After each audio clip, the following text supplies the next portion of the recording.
Hi, everyone, and welcome to episode 81 of the Pet Behaviour Chat. And I've got one of my absolute most favoritist clients with me today, the lovely Janice. And we're going to chat about her and her lovely dog, Robbie's story, because it's been quite a story, hasn't it, Janice? Yeah, quite a journey. Yeah, it's been quite a journey. And I have to say, quite honestly, that little Robbie is probably one of my more severe behavior cases. So he definitely has shown behaviors, fears and phobias that have been quite extreme. So it's been quite a stressful little journey for both Robbie and the other dogs in the home, and for obviously Janice. So welcome. And why don't you let us know how and where you first met Robbie, and how you two came to kind of start your journey together?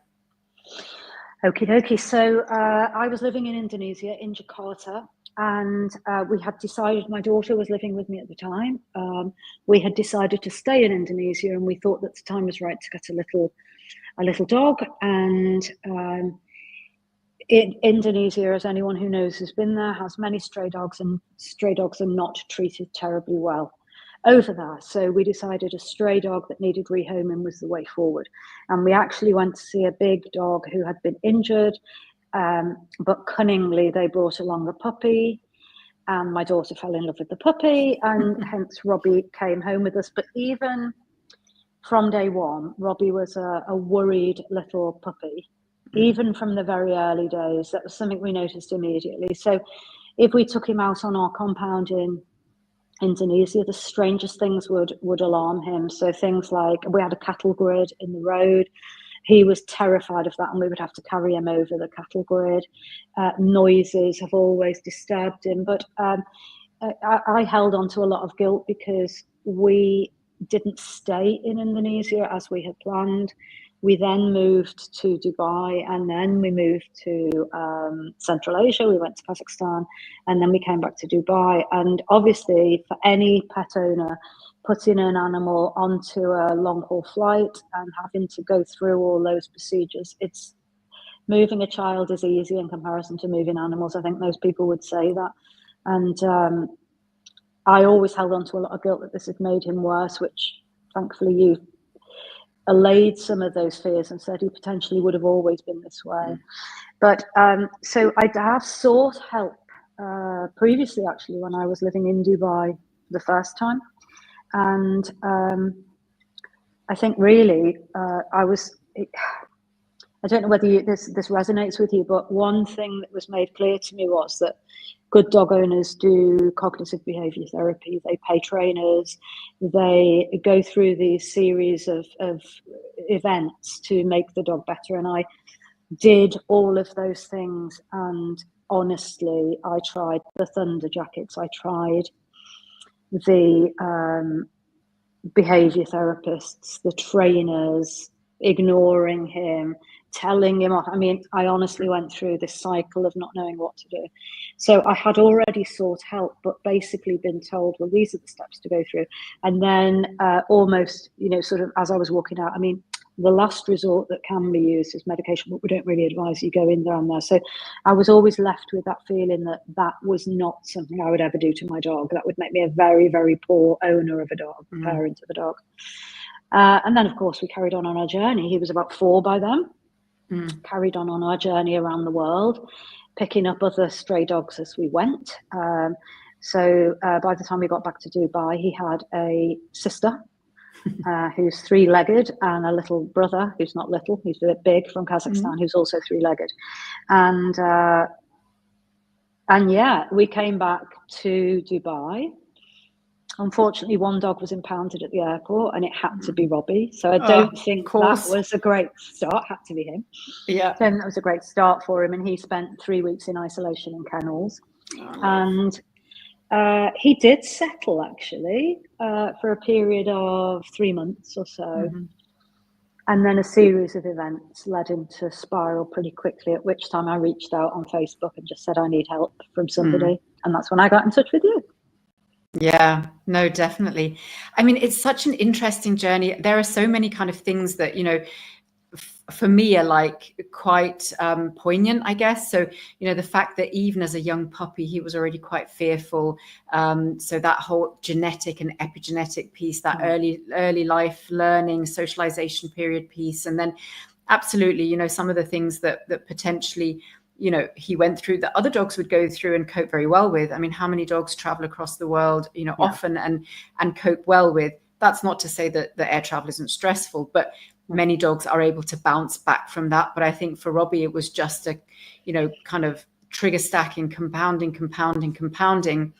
And then also, I think, you know, the thing that we have chatted about before, but the fact that mental and emotional health disorders in dogs can't be trained away. You can't train, you know, operant condition something away that's really an underlying emotional state. And one of the things I think when we first met was quite clear was quite how severely anxious and fearful, you know, Robbie still is, I think, if unmedicated.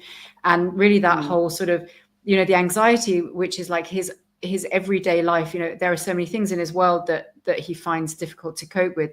And then on top of that, he has some really specific fears around noises and thunder and storms and weather and all those sorts of things, which can be really difficult to manage because you can't turn off the weather and, you know, the storms. So yeah, I think when we go ahead. Significantly, there were two really big events. Halloween being the first one. When I'm now living on a compound in Dubai, and obviously Halloween is a time for children, and they come out and they trick or treat. And we have a very, very considerate neighbourhood in where they would not come and knock on your door if you don't want them to. But purely the volume of children outside having a nice time. That was probably the first time that, when I look back now, he started to dip dramatically. Although I didn't think that at the time, but he really did. And then we had New Year's Eve in Dubai. Now, his last few New Year's Eves have been in Kazakhstan. New Year's Eve is not really a thing there because obviously you have Russian New Year, which falls later, and fireworks are not as much of a thing there, plus the fact I lived quite remotely. And I've got to say that was potentially one of the, I mean, even as a human, it was astoundingly loud. And I'm not frightened of fireworks, but I don't know how to describe what he went through that night. He didn't know where to run, what to do. And his behaviours, as you've talked about, some of them are quite bizarre. So he will lick the fridge, he will lick cupboards, he will scratch with his claws. He will try to get into things like the washing machine, and then he will get out. I'll try and hold him. He won't want to be held, but it's the most, and it can go on for hours and hours and hours. And then I think the point of sort of not really knowing what to do was, because I was somehow coping with that. But the point of not knowing what to do was when the barking became constant through the day and the night. And I'm very aware of the two people attached to either side of me. Yeah. So while I was able to cope, I thought my neighbours are not going to tolerate this. Why should they? And he would bark standing at the wall, and we talk about it now. It was almost like he could see dead people in the wall. He would just bark.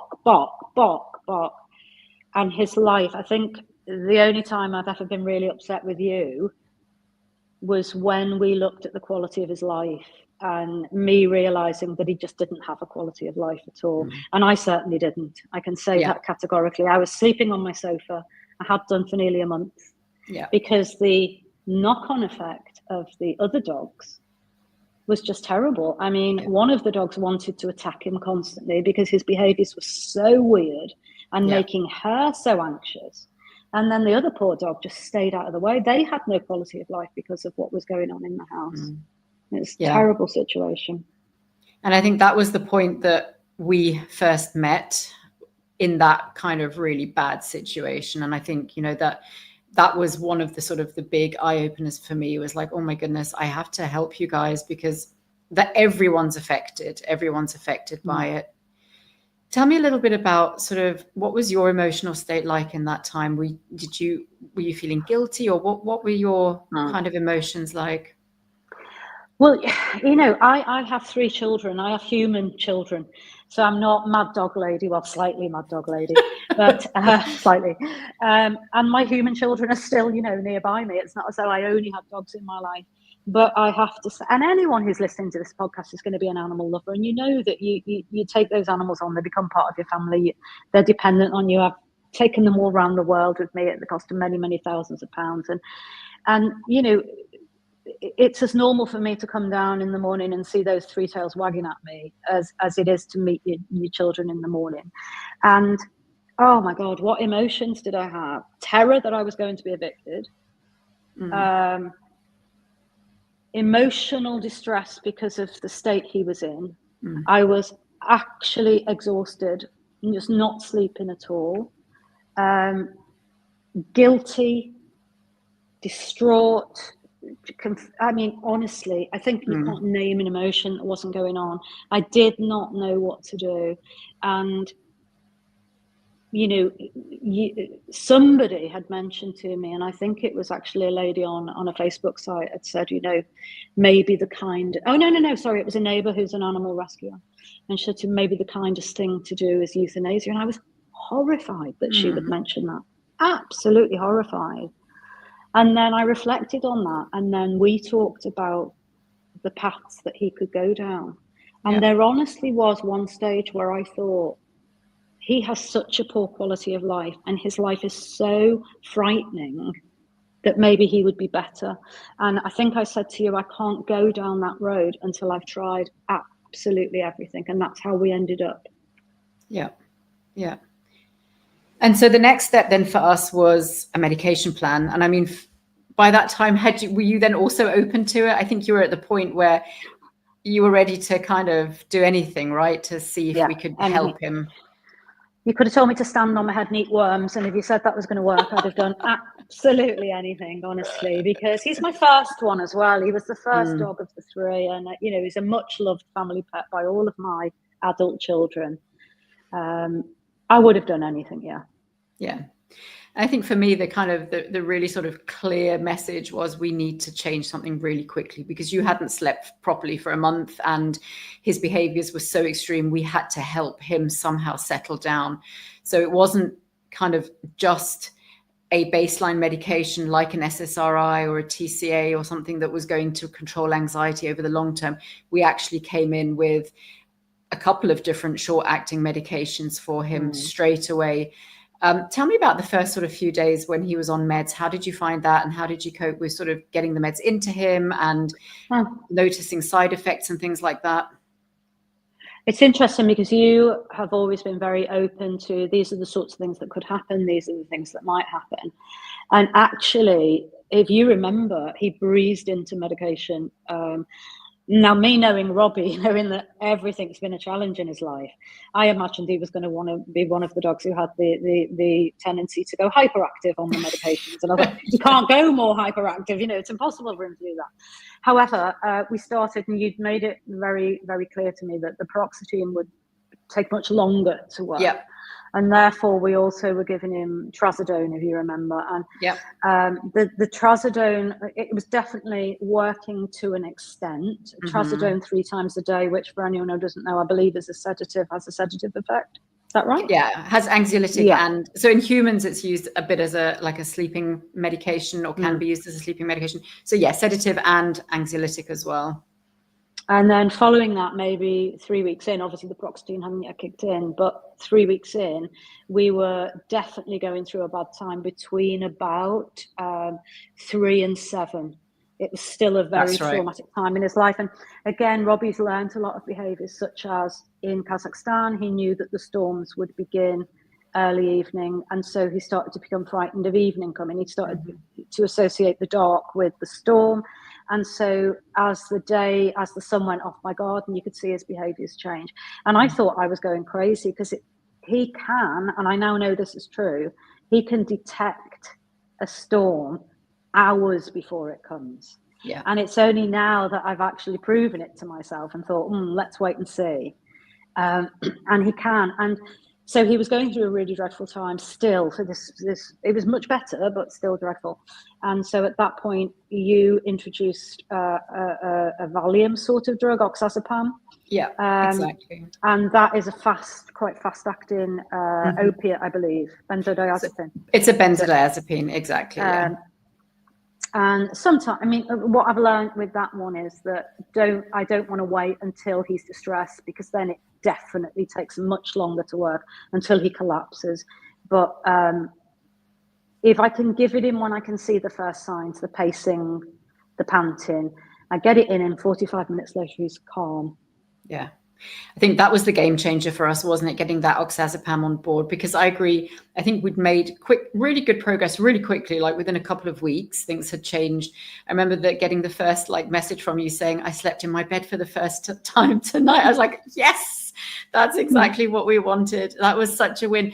And the other massive win, I remember when you sent me that, actually made me a little bit emotional, was when you said the first time in a long time that I've seen him get a toy out and play. Yeah, I was like, oh my God. Months. I videoed him. It really did make me emotional, because when a dog's happy, they're playing with toys, they're going down into that play gesture with their siblings, and Ben, your colleague, has just asked me today, how is he?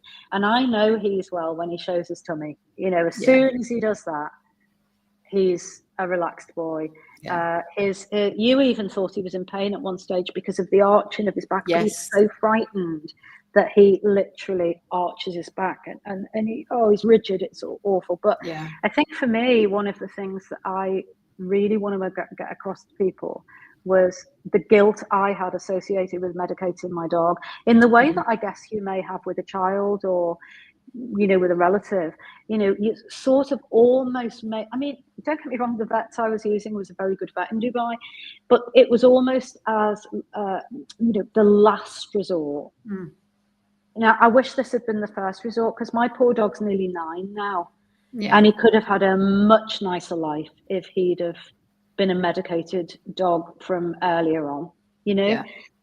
If I could have just settled him down. In fact, who knows, he may not have even got quite as bad as he is if we'd have calmed him down. Yeah, no, absolutely. And the way the medications work in the brain absolutely have that potential to do that, to prevent, any further sort of downward spiral of mental and emotional health disorder.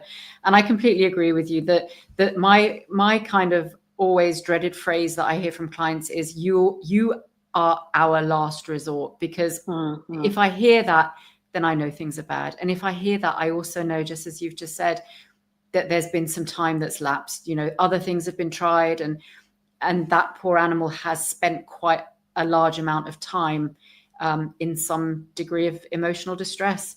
So that phrase for me is always a little bit of and I wish also the same. I wish people would seek us veterinary behaviorists out earlier and would be open to at least a conversation about medication earlier. And I think with a lot of vets, it's not something that we're taught in vet school. I think it's changing a little bit now, but even still not so much. And certainly when I was at vet school, 20 something years ago now, psychopharmaceutical medication just wasn't a thing. And it's only through this residency and seeing now almost 500 cases, a lot of which I have used medication in, that you can just see the game-changing effect. If used correctly, obviously, that's, big proviso. If used correctly and if used conscientiously, I think that's important. I mean, one worry I did have prior to, and believe me, I was so desperate, it wasn't a worry that would have stopped me. But one worry I did have was that he would be so drugged. Yeah. That he wouldn't even be like a dog. And then, okay, he's not stressed, but is he having a quality of life? Yeah. He still has such a lovely quality of life now. And we often laugh and we often wonder what's actually going on in his brain. And is he seeing psychedelic hippos fly past the window? But I tell you, if he is, he's very chill about it. And I actually feel like I can't believe I'm saying this, I actually feel like I've got a normal dog for the first time in 8.5, 9 years, because he's never been normal. He's never had a normal life. And it's lovely. He's so chill. Of course, the other 2 dogs now settled down completely. Do you want me to go into what happened over the weekend and how we know the medication's working so well? Go for it. Absolutely. Okay. It was almost like a sort of controlled experiment that we didn't mean to do. But I have a helper. Yes, I do have a full-time dog nanny, I'm embarrassed to say, but I have to because of the state of him. And we're very, very good at always keeping in touch about, right, we're on, we've only got 12 trazodone left, or same with food, we're up to 4 tins of food, you need to buy some more. And I don't know what happened last week. I suddenly looked in the bag. God, we're running out of paroxetine. We've only got one whole tablet left, and he takes half in the morning and half in the night. So we gave him half the next morning, and then we had none for the evening. And then they were being sent on the Friday, so we gave them half that morning. I thought, it's okay, we'll have them by Friday. And unfortunately, the courier, I won't name because that would be a bad thing to do in Dubai, the courier, who I will never use again, because I normally have, of course, your delivery driver, and I didn't this time. They failed to deliver the medication. Oh. And the medication didn't come till Monday. And over that time, I thought the paroxetine perhaps would have had quite of a delayed response. And it's an interesting thing. I'm not sure whether, although I tried not to show it, whether just the stress of not having his medication somehow oozed out of me. I don't know. I don't think it did. I tried to keep very calm and very low key, but who knows? He's a very perceptive little dog. And he was, oh my goodness, what a weekend. I was back on the sofa again on Friday night. He was also vomiting. I don't know whether that had anything to do with it. Could be, yeah. And that he wasn't even vomiting like a dog would vomit, that retching, a dog's going to vomit. This was literally opening his mouth to bark and just fluid flying out of his mouth. He was projectile vomiting, and he was in such a mess and so distressed. So I had to stay downstairs with him. And then what we did, and that's another thing I'm really grateful for. You've always given me the sort of agency to be able to use the oxazepam when I thought it was sensible. And the first few times I was like a little girl. Do you think it would be all right to use an oxazepam? He's really distressed, blah, blah, blah. And then you've kind of come back and gone, you're not stupid, Jan. If you think he needs it, use it.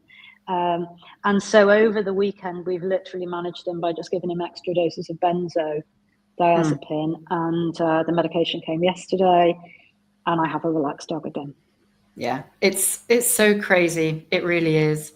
And I'm glad we were able to but that's it. So the two things there. That's the one thing that's really important to me, is that my clients, they get so good at recognizing, when their dog or their cat, their pet might need something. And I want you to be able to have, like you say, that agency, to not have to check in with us and be like, can I? No, for you to understand the medication so well that I've done such a good job at educating you around it, that you are comfortable using it in the times that you feel it's necessary. And I think that's a really important piece, because you need to be able to manage. And what if you couldn't get in touch with us for whatever reason, or you had an emergency? So it's really, really important. So I think that piece, and that's actually something that I learned from my supervisor, from my residency mentor. She always said to me, we need to involve you in their treatment plan. It's a we're a team working together for the best of the pet. And that's a really important piece. And then the other thing that you just mentioned there is about, you were a bit worried that he would just turn into a zombie. So we call that, the zombie thing. And that's what almost everybody that we have discussions with around medications, everybody's worried about that. Is it going to, make them just be a zombie, just lie around in the corner? Is it going to take their personality away? Is it going to change them? Is he still going to be the dog that I know and love? And the answer is always, if I do my job well, then he'll be even more of the dog that you know and love, because he'll be goofy and silly and playful. And for sure, that comes back out. And you saw that, didn't you, I think?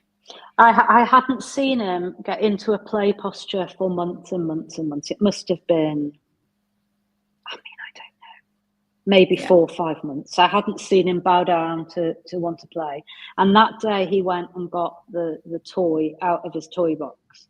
I know. When I talk, I feel ashamed. His toy out of his toy box. But when he went and got that toy, I am really not an emotional person. I have a swinging brick instead of a heart, honestly. But even I was touched. I was like, my goodness, he's back. He's actually interested in a toy. Oh, there was something else I wanted to mention. It'll come back to me. But yeah, I mean, just a different animal. Yeah. And that whole thing about being playful, I mean, you know, if you think about the kind of the Maslow's hierarchy of needs, being playful and self-expressing is something that only happens when you feel safe, secure, all your physical and emotional needs are being met, and your, you know, your environmental needs are being met, all that kind of stuff, social needs are being met. That's when you then are able to play. So for me, whenever I hear that, you know, they're playing, that always is a big sign for me that, okay, I think we're doing all right here. We're cracking on. One thing I did want to come back to, and I didn't address it before, you asked about getting the medication into him. And I remember the utmost confidence with which I faced this, because Robbie put something in a piece of cheese, he'll eat it. He's never been on long-term medication before. And so after my initial flush of confidence, that kind of then went down the pan. And we're now, if I'm honest, at the stage of trying anything, because if I use peanut butter for the 2 o'clock dose, you can guarantee he won't eat peanut butter the next time. So we now have a small battery of amuse-bouche for the dog. So we have liver pate, we have corned beef, we have roast chickens from Spinneys, and we can't give him them as we were at the beginning. We can't give him them as tablets wrapped up in a Baby Bell, because now he'll just eat the Baby Bell and spit the tablet out. Yeah. And you know, the medications aren't cheap, so you really do want to, if you're getting the medications in, you want to get them in. Yeah. And honestly, have tried everything. So where we are at the moment is he's now so anti, because I think he knows there's something in it. And actually, you know, I don't know whether you ever have, I'm not a drug addict, I promise, but if you've ever tasted a bit of the powder from the trazodone, it's very bitter. Very, very bitter. Yeah. So even in something as sweet as peanut butter, I'm sure he can taste it. So now I'll tell you where we are. Supper last night was peanut butter on toast cut into small cubes. So the other dogs are eating plain peanut butter on toast, and he's eating drugged peanut butter on toast. But it is literally being that skillful to get cat food. I mean, I've tried everything. Some things haven't worked, some things have worked, and you've thought, I've cracked it.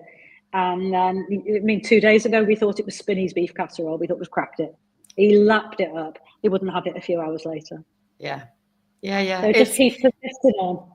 Absolutely. And it's so great that you actually, you know, you're talking about your experience, because I think that's a big thing as well. I think a lot of people get disheartened really quickly if, getting the meds in. And actually there's a podcast episode on exactly that. I think it's episode 74, where I talk about exactly that, getting the medications in. I think any pet that's on long-term medication, or even any pet that just needs to take medications for routine deworming or whatever, you know, having a strategy around that is really, really important. So yeah, no, that's, thank you so much for sharing that. I think whenever I've struggled in the past, you know, if he's had a little ear infection or something, I've literally just opened his mouth and shoved it down. I mean, one of the inhibitors to that now is that I do have these very, very long nails. So that's obviously I'm going to slice the poor dog to pieces. That's made it more difficult. But he even got so good that I could get it right at the back of his throat, and he could worm it out. Even with his mouth closed, he could worm it out of the side of his mouth, and then it'd be on the floor and it'd be all mushed up, and that was another tablet that I couldn't use, you know? Yeah.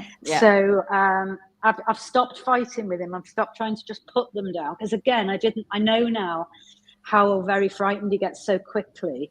So I just thought, look, we need to do this in a passive way. I can't do it in any way that he might see as aggressive. So, and you know, something else that's come as a lovely byproduct of this is that my house is a calmer house. I'm calmer because one of the pieces of advice you gave to me was, even if Heidi's barking and she's being silly, or if Maxine's doing something, you know, don't even raise your voice. Don't even give them a look. You know, and I've done that. I've stood there and, my God, you know, you're exhausted, aren't you? And you're, God, absolutely. Heidi, shush, be quiet. You know, you're losing your mind. And I just simply don't do it anymore. And my house, my life is calmer. My house is calmer. They're all calmer. Don't get me wrong. There are times that I want to scream, but I just don't do it. You know, especially this weekend's been very hard because of the medication, but I just come back to, you're not helping. You know, I would just say to anyone who's at the stage I was at, go for the medication. Don't expect it to work instantly. The other thing that you've just talked about working with me and keeping us as part of the patient's plan is you made it. I mean, all right, I've got a good biological background. I'm very lucky, but you made it so easy for me that on the envelopes with the drugs, I've got emergency, give only when needed. Yeah. And then I've got, you know, sedative 3 times a day, might make them a bit sleepy. And then, you know, I've written stuff that would mean something to me and my helper. My helper has no biology or pharmaceutical background. So we now call them the orange and green one, which is the trazodone, or the emergency one, you know, and we're comfortable with that language. And that then makes me comfortable knowing, okay, I mean, I went away, as you remember, and I was quite worried about that. I had to go on a business trip to Africa, and I was really quite worried about that journey. It went seamlessly because my helper knew exactly what to do. She knew what to do if anything wasn't going well, and I knew I could contact you in return. Yeah. So I'm just very grateful that we found each other. Yeah, me too. And honestly, you've been one of my favorite clients to work with ever, because I think, you know, coming from where you were when we first met, it wasn't a happy place for anybody, I don't think. And you've been so open to taking things on board and, you know, working together with me to try and, you know, well, and to achieve this outcome that we've achieved, which is great. And even in the moments where you've had moments of, oh God, hang on, it's not working, the meds aren't working, he's had a really bad night again, I always knew I'd just be able to say, yep, I know, like it's going to take some time. Don't worry, don't panic. We'll get there. And that you also took that on board and that you had the patience to just kind of trust and see it through. And I think that's another really important piece of the puzzle as well and sometimes also the medications, you know, we were lucky that the paroxetine was the first medication I chose, and that happened to be a good one for him. And the trazodone did what we needed it to do. And the oxazepam was a game changer for him.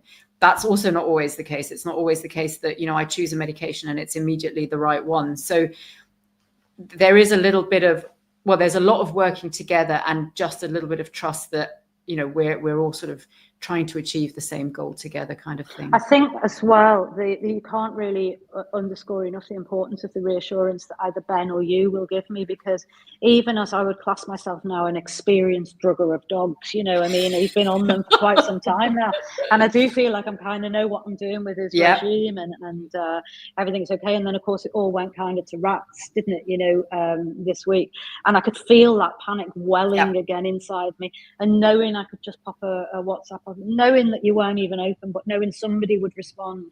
And your response, if you remember, was try not to worry about the paroxetine.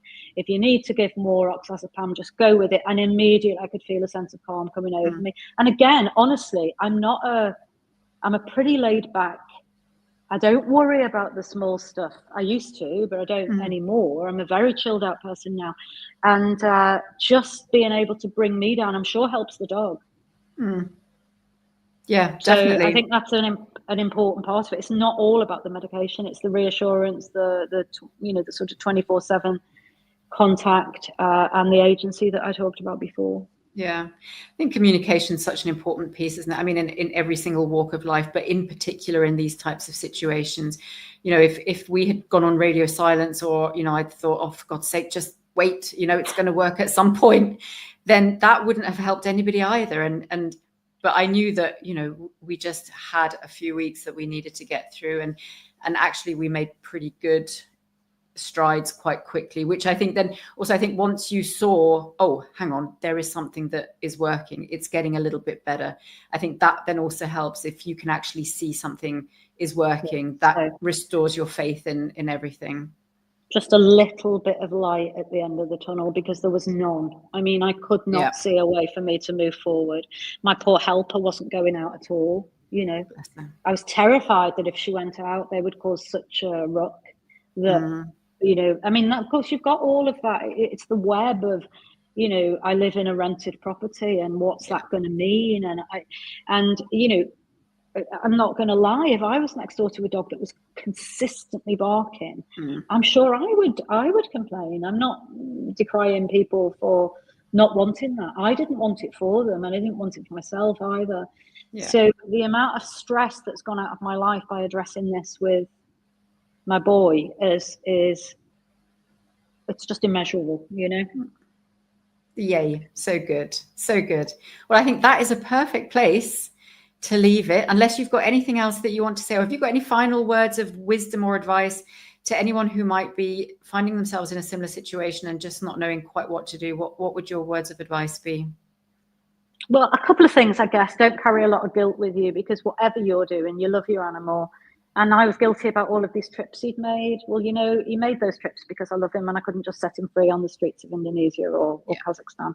And I did it out of love. And the biggest message, don't look at medication as a last resort. If you've got a dog that's bad enough, seek it out early doors. Yeah. And that's where I'd like to finish. And if it helps somebody, I'll be happy. Oh, I'm sure it will. I'm 100% sure it will. And I think sharing these stories is really important, because I think it can be very isolating. I think a lot of people feel very lonely when they're going through this, you know, especially if they have dogs that, you know, maybe have separation anxiety, they can't leave the house, they're really isolated, feel very alone. Nobody is able to give them any kind of advice that is actually going to make a difference, apart from a veterinary behaviorist. No, I'm kidding. There are obviously people out there, but when the situation gets to that point, you know, you need a veterinary behaviorist for sure. So yeah, I'm just so pleased that we are where we are now, and I'm so grateful that you have taken everything on so openly, and that you've been such a great teammate to all of us. I think we make a really good team together for our lovely boy Robbie. Thank you very much, and I shall continue to haunt you with photographs of him playing with toys and playing with his brother. Thank you so much. My absolute pleasure. And thank you everybody for tuning in, and I look forward to seeing you next week for episode 82. Bye for now.